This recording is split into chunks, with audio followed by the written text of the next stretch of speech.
जय हिंद दोस्तों, आप सब कैसे हैं। आई होप आप लोग अच्छे होंगे, मस्त होंगे और अपनी पढ़ाई ज़बरदस्त तरीके से कर रहे होंगे। देखिए, हिंदी का प्रैक्टिस सेट जो हमारा शुरू हुआ है 11 बजे डेली आता है। उसमें हम 40 क्वेश्चन देखते हैं 10-11 मिनट में, ठीक। तो उसी के क्रम में हमारा चौथा प्रैक्टिस सेट है। 3 प्रैक्टिस सेट ऑलरेडी प्लेलिस्ट में अपलोड कर दिए गए हैं। तो देखते हैं, पहला क्वेश्चन लिखा है कि सेना शब्द का पर्यायवाची है। तो देखिए, इसमें से सेना शब्द का पर्यायवाची है चमू। क्या है? चमू। देखिए, आदि किसका है? तो दुश्मन का पर्यायवाची है। विभा रात से संबंधित है, आपको पता ही है, ठीक। तो सेना का क्या है? चमू है, याद रखिएगा। आगे बढ़ते हैं। अगला है कि अधिसूचना में भाग के साथ किसका उल्लेख किया जाता है। तो अधिसूचना में भाग के साथ अनुभाग का उल्लेख किया जाता है। किसका? अनुभाग का। ऑप्शन नंबर डी हो जाएगा। आगे बढ़ते हैं। अगला क्वेश्चन है, दिए गए वाक्य में अशुद्ध भाग का चयन कीजिए। तो प्रश्न पढ़ते हैं, क्या लिखा है कि पुलिस ने अपने अधिकारों का दुरुपयोग नहीं किया। तो देखिए, दुरुपयोग किया होता है, नहीं तो मतलब रॉन्ग हो जाएगा। यहाँ पे क्या होना चाहिए? तो सदुपयोग होना चाहिए। क्या? सदुपयोग, यानी पुलिस ने अपने अधिकारों का सदुपयोग नहीं किया। तो ऑप्शन नंबर कौन सा होगा? सी हो जाएगा, ठीक। आगे बढ़ते हैं। अगला क्वेश्चन लिखा कि किस युग में विलोम शब्द नहीं है। तो इसमें कौन सा है जो विलोम शब्द नहीं है? मान लीजिए हमें ये प्रवृत्ति का निवृत्त नहीं पता है, ठीक। बहिरंग का अंतरंग हो ही सकता है, ये पता है। देखिए, प्रत्यक्ष और परोक्ष सेम होता है। प्रत्यक्ष या अप्रत्यक्ष, प्रत्यक्ष का क्या होता है? अप्रत्यक्ष होता है। क्या होता? अप्रत्यक्ष। या परोक्ष का भी क्या होता है? अप्रत्यक्ष होता है। ये चीज़ याद रखिएगा, ठीक। आगे बढ़ते हैं। अगला क्वेश्चन लिखा है कि इंद्रापति किसे कहा जाता है। तो इंद्रापति जो है विष्णु को कहा जाता है। किसे? विष्णु को। ऑप्शन नंबर क्या हो जाएगा? सी हो जाएगा। इंपॉर्टेंट क्वेश्चन है। अगला है अधिकरण तत्पुरुष में होता है। तो देखिए, इसमें दूसरा पद प्रधान होता है। क्या होता है? दूसरा पद जो है प्रधान होता है। ऑप्शन नंबर क्या हो जाएगा? बी। आगे बढ़ते हैं। अगला क्वेश्चन दिया है कि आधि आधि आधि आधि युग्म का सही अर्थ क्या है। तो देखिए, आधि मतलब होता है मानसिक कष्ट। क्या होता है? मानसिक कष्ट। और आधि मतलब होता है भाग या दो टुकड़े। तो ऑप्शन नंबर क्या हो जाएगा? डी हो जाएगा। अगला क्वेश्चन है, संज्ञा शब्द कौन सा है। तो देखिए, संज्ञा इसमें से बुराई है। संज्ञा शब्द कौन सा है? बुराई है। ऑप्शन नंबर डी हो जाएगा। अगला क्वेश्चन है कि कौन सा शब्द भाववाचक संज्ञा नहीं है। तो देखिए, मिठाई क्या है? मिठाई संज्ञा है। क्या है? संज्ञा है। ये भाववाचक संज्ञा नहीं है। तो ऑप्शन नंबर क्या हो जाएगा? ए हो जाएगा। क्या हो जाएगा? ए। आगे बढ़ते हैं। अगला है कि सुगम का विलोम क्या है। मतलब सुगम का सही विलोम क्या है। तो दुर्गम होता है। कहीं पे चलना आसान हो तो उसे कहते हैं सुगम, कहीं पे चलना कठिन हो तो उसे कहते हैं दुर्गम। क्या कहते हैं? दुर्गम, ठीक। जैसे कांटों में चलना क्या होता है? आसान नहीं होता, तो वो दुर्गम रास्ता होता है। लेकिन रोड पे चलना आसान होता है, यानी सुगम रास्ता होता है। तो ये चीज़ है। अगला क्वेश्चन है कि नीचे दिए गए प्रश्न में दी गई पंक्तियों में प्रयुक्त रस, स्थायी भाव, संचारी भाव सॉरी संचारी भाव के सही भेद का चयन कीजिए। तो देखिए, इसमें क्वेश्चन क्या है कि शोभित कर नवनीत लिए घटरू अन्य चलत रेनु तन मंडित दुख दधि लेप किए। तो इसमें क्या है पूछा है। तो देखिए, इसमें कौन सा है? शांत रस है, हास्य है, वात्सल्य है या करुण है। तो वात्सल रस है। कौन सा है?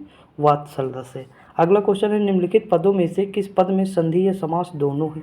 तो देखिए, नीला आकाश। नीला आकाश में क्या है? संधि भी है, समास भी है, दीर्घ संधि है, ठीक। तो ये चीज़ याद रखिए। आगे बढ़ते हैं। अगला क्वेश्चन है कि उपसर्ग का प्रयोग कहाँ होता है। तो देखिए, शब्द के पहले होता है, यानी आदि में, शब्द के आदि में। यहाँ देखिए, शब्द है। क्या है? शब्द है, ठीक। ये थोड़ा मिसप्रिंट है, तो शब्द होगा यहाँ पे। अगला क्वेश्चन है कि कथा शब्द का पर्यायवाची है। तो देखिए, कथा शब्द का क्या होता है? पर्यायवाची। कथा शब्द का पर्यायवाची होता है बातचीत। क्या होता है? बातचीत होता है, ठीक। ऑप्शन नंबर क्या हो जाएगा? डी हो जाएगा। क्या हो जाएगा? डी। अगला क्वेश्चन दिया, एजेंडा का हिंदी पर्याय क्या है। तो एजेंडा का हिंदी पर्याय है कार्यव्रत। क्या है? कार्यव्रत। ऑप्शन नंबर क्या हो जाएगा? ए हो जाएगा। अगला क्वेश्चन लिखा, ता प्रत्यय से बने शब्दों में से जो शुद्ध है उसका चयन कीजिए। देखिए, कल की परसों प्रैक्टिस में ये क्वेश्चन आया था। भवितव्यता होता है। क्या होता है? भवितव्यता, यानी ऑप्शन नंबर क्या हो जाएगा? ए हो जाएगा। ये इंपॉर्टेंट क्वेश्चन है, याद रखिएगा, ठीक। अगला क्वेश्चन है कि पशु शब्द का विशेषण क्या है। तो पशु शब्द का विशेषण क्या होता है। तो पशु शब्द का विशेषण होता है पार्श्विक। क्या होगा? पार्श्विक होगा। अगला क्वेश्चन है, शुद्ध वाक्य कौन सा है। मैं वहाँ पहुँचा ही था जबकि आप आ गए। मैं वहाँ पहुँचा ही था जबकि आप आ गए। तो देखिए, मतलब ये आपको सही लग रहा है। अगला देखते हैं। अगला क्वेश्चन है कि मैं आप वहाँ जाऊँगा, मैं आप वहाँ जाऊँगा। देखिए, दोनों जो है रॉन्ग है।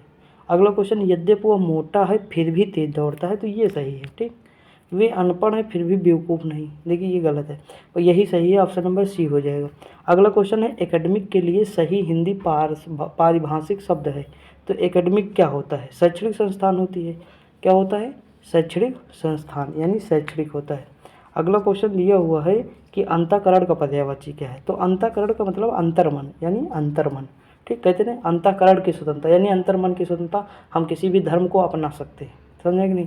तो ये चीज़ होता है। अगला है उपयुक्त उपसर्ग का चयन कीजिए। तो देखिए चिरायु में क्या है? चिर प्रत्यय है। क्या है? चिर प्लस आयु, चिर प्लस आयु यानी चिरायु।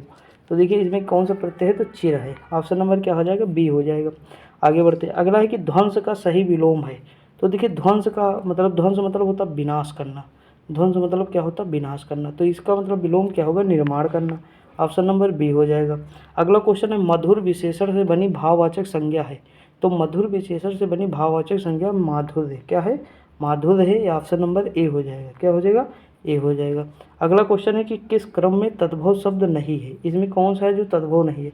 तो देखिए इसमें से तद्भव नहीं यानी तत्सम होना चाहिए। कहने का मतलब यही तो है कि इसमें से कौन सा है जो तत्सम है।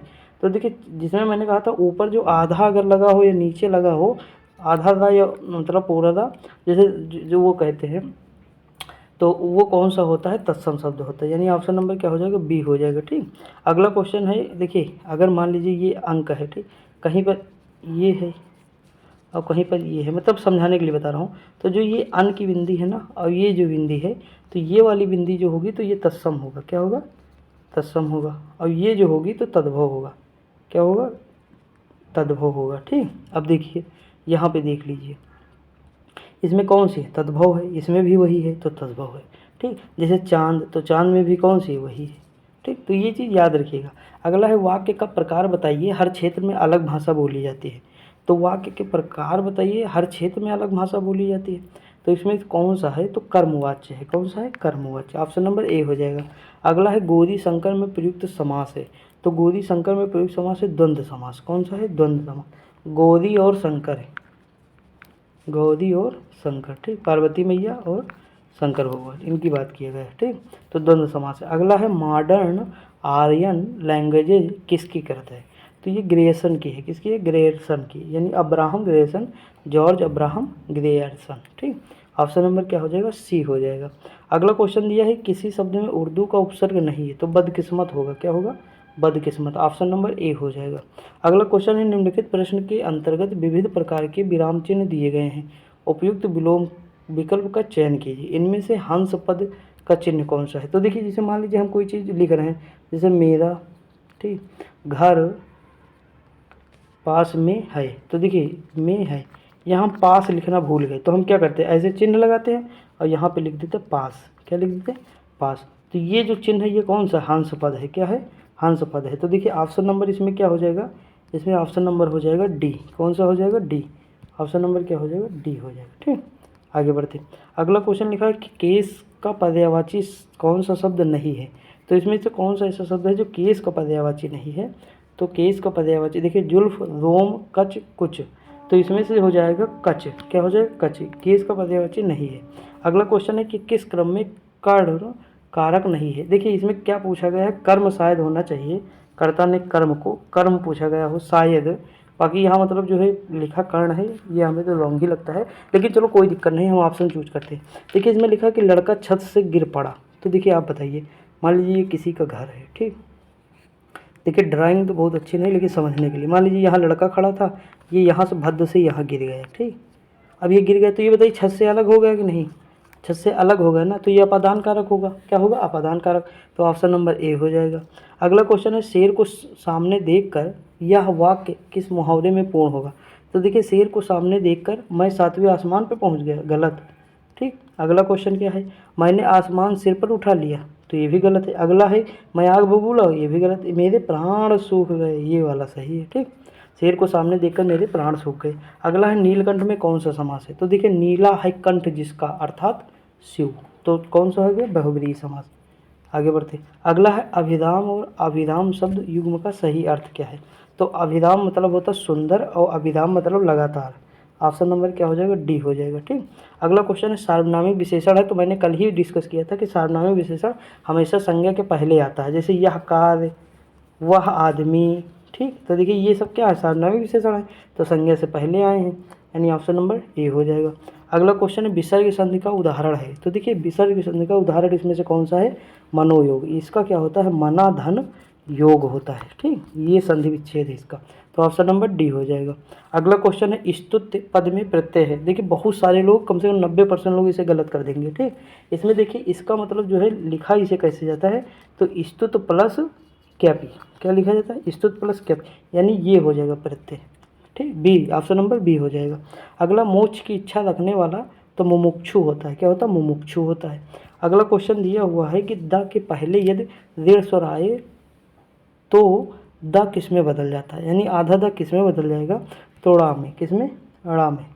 देखिए ऑप्शन नंबर ए हो जाएगा, ठीक, बी हो जाएगा। अगला क्वेश्चन प्रतिहार का पर्यायवाची है। तो प्रतिहार का पर्यायवाची है द्वारपाल, क्या है, द्वारपाल है, ठीक। तो दोस्तों देखिए इसमें 40 क्वेश्चन थे जो मैंने आराम से डिस्कस कर लिए हैं, और मतलब सुबह वाली वीडियो में मैंने जो है अनुसूचियाँ कराई थी, तो जो लोग ना देखे होंगे जाके ज़रूर देखिएगा, आपका अनुसूची कभी गलत नहीं होगा। कोई भी एग्जाम दीजिए आप, XYZ कोई भी, ठीक। तो ये चीज़ है, और PYQ सॉल्व करते रहिए, मस्त रहिए, पढ़ते रहिए। मिलते हैं अगली वीडियो में, तब तक के लिए जय हिंद।